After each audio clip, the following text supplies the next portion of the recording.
Hello kids, welcome to English class and today we'll read the poem Something Told the Wild Geese. The poem is related to the automatic changes in the climatic conditions. It talks about the time to change the cycle of season. Nature seems to have its own secret and mysterious way of telling the geese that the winter has almost arrived and that they must get ready to fly or the migrate to the land where the sun shines and the climate is warm. It also points to the animal intuitive power. So यहाँ पे जो poem है ये जो pome है वो बता रही है कि कैसे जो है सीजन्स चेंज होते हैं, क्लाइमेट में चेंज होता है, तो कुछ जो बर्ड्स होती हैं वो एक पर्टिकुलर टाइप के क्लाइमेट में ही सर्वाइव कर पाती है. सो यहाँ पे जो गीज है वो एक माइग्रेटरी बर्ड है. जब विंटर सीजन स्टार्ट होता है so that time they migrate to other place जहाँ पे थोड़ा सा वार्म वेदर हो, वहाँ पे वो माइग्रेट करती है और जब वापस चेंज हो जाता है तो वापस आ जाती है. तो ये एक नेचर का सीक्रेट है, अपना मिस्टीरियस वे है. एंड जो गीज वो पहले से ही फील कर लेती कि अब ये क्लाइमेट में चेंज होने वाला है. Now they have to move. Something told the wild geese it was time to go. Though the fields lay golden, something whispered snow. Leaves were green and sting, berries luster glowed, but beneath the warm feather, something caution froze. So यहाँ पे जो गीज है, wild गीज, वो क्या होती है? एक migratory bird होती है. उनको इंट्यूशन हो गया है कि अब जाने का टाइम हो गया है अभी, जबकि अभी जो है ट्रीज ग्रीन है और बहुत सारे फ्रूट्स लगे हुए, जो ट्रीज है वो फ्रूट से भरे हुए हैं, सब कुछ बहुत अच्छा है. पर स्टिल उनको फीलिंग आने लगी कि अब वेदर में चेंज होने वाला है, अब विंटर स्टार्ट होने वाली है, स्नो होने वाली है, तो उनको यहाँ से जाना है. All the sagging orchards stem with the amber spice, but each wild breast stiffen at the remembered ice. So जितने भी ऑर्किड्स हैं उनमें सब में जो फ्रूट्स है भरे हुए हैं, सब कुछ है, सब चीज़ें हैं, बट स्टिल अब क्या होने वाला है? जो वेदर है वो चेंज होने वाला है. अब विंटर्स आने वाली है, स्नो का टाइम होने वाला है, आइस का टाइम होने वाला है. दैट मीन्स अब उनको उस प्लेस से माइग्रेट करना है, वहां से जाना है. Something told the wild geese it was time to fly. Summer sun was on their wings, winter in their cry. Means कोई ऐसी चीज है जो उनको इस चीज को रियलाइज करवा रही है या इंट्यूशन करवा रही है कि अब जो है, अब जो समर सीजन है वो एंड होने वाला है और जो विंटर है वो स्टार्ट होने वाला है, तो आपको यहां से जाना है. So this poem is written by Rachel Lyman Field. Next is comprehension. Something told the wild geese it was time to go. Means अब जाने का टाइम आ गया है. Read the following lines in the poem and answer the question with reference to the context. Something told the wild geese it was time to go.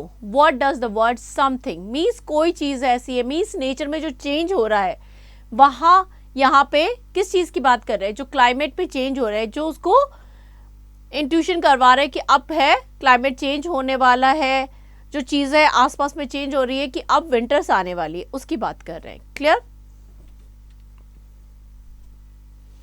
Think and discuss. Why did the birds have to be cautioned about winters? क्यों है जो वो winters के बारे में उनको सावधान होने की ज़रूरत है या उस टाइम पे उनको माइग्रेट करने की ज़रूरत है? बिकॉज विंटर्स में क्या होगा? विंटर्स में स्नोफॉल होगा, बहुत ज़्यादा स्नो होगा, ठंडा होगा, बिकॉज वो उस वेदर के लिए इतना अडेप्टेड नहीं है. उस टाइम पे जो खाना होता है वो भी मिलना मुश्किल हो जाता है, चारों तरफ विंटर्स होती है, उस हार्ड कंडीशन से अपने आप को प्रोटेक्ट करना भी बहुत मुश्किल होता है. So they have to migrate. Next, vocabulary. Words describe winters. Look of the some of these words that describe the winter's weather. Add few more from the poem. So chill, cold, ये क्या हो रहा है? Winters को बता रहे हैं words. ऐसे ही कुछ और words we have to find out from poem. So frost also mean the same. Next, synonyms and antonyms. Happy का synonyms joyful, JOYFUL. So आपको ये जो वर्ड्स हैं यहाँ फिल करने क्रॉसवर्ड में एंड क्रॉसवर्ड को कंप्लीट करना है.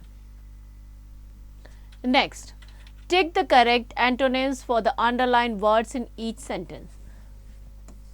अ giraffe has a long neck. Opposite. So long का क्या हो जाएगा? Short. Next, enjoying the poem. Alliteration. Look at the line 4. Something whispered snow. The words something or snow begin with the same sound. When you read the poem aloud, it sounds like music. This is called alliteration. So find the other example of alliteration in the poem. आपको और examples ढूंढने हैं. Next is grammar. Kind of sentences आज हम grammar में करेंगे. There are 4 different kind of sentences. First, the declarative sentence. Declarative sentence make the statement at end with the full stop. जो declarative होते हैं, कोई statement होगा और full stop से end होगे. The show begin in 2 hours. Interrogative, जिसमें question पूछा जाएगा और end में question mark होगा. When will you come to my house? Imperative, जिसमें कोई कमांड होगी या कोई रिक्वेस्ट होगी and and with full stop. Shut the door. Please pass me the apple pie.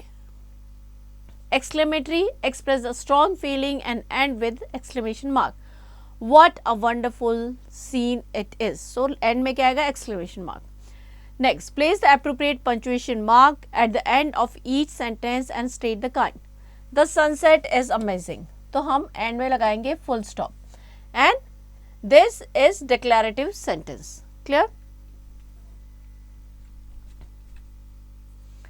Question tags. A question tag is a short question at the end of statement. We use question tag in 2 cases. To verify the truth of something means किसी चीज को verify करने के लिए, to try to receive a reply from the person we are talking about. When the statement is positive, it is followed by a negative question tag. Like Martin is back from the England. Isn't he? क्या आया है कि नहीं आया है? Question mark. मतलब वापस पूछ रहे हैं. Jill can go to the market. Can't she? When the statement is negative, it is followed by positive question tag. अगर positive है तो negative होगा question tag और अगर negative है तो positive होगा. She isn't going. Is she? They couldn't pass the exam. Could they? Next, add the appropriate question tag at the end of each sentence. Like example दे रखा, you are from east, aren't you? They are going to London, aren't they?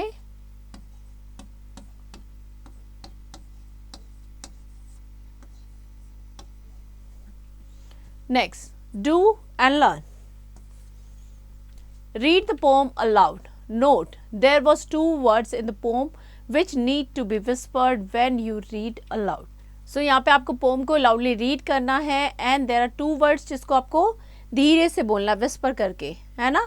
सो जब आप poem read करेंगे you will get their words.